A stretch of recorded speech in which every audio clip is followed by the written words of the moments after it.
که الله چاله بچی نه ورکوي نو علم الیقین سره دا خبره بیا یاده ساته چې الله یې نه درکوي نو خیر به پکې نه وي. لکه د دې سړي زوی شتي، مور پلار ښه دینداره وي، زوی شتي، خضر علیه السلام وله زوی مړ کو، یعنې خیر دلته دا و چې دا هلک نه وي، دې کې خیر و. نو چې الله دله بچی نه درکوي نو پوه شي چې ستا په بچي کې خیر نشته. بعضو له الله لوڼه ورکړي دي زامنې نه وي نو پوه شي چې په زوی کې خیر نشته. دا یقین ساته.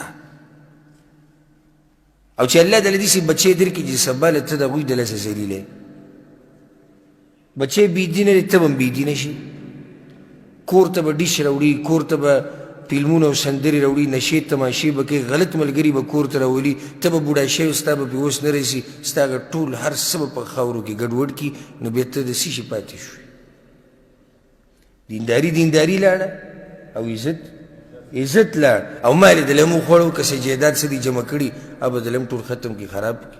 نو د ده نه غوره دا نه دی چې دا بچی دې د سره نه وي، ته غوره دی.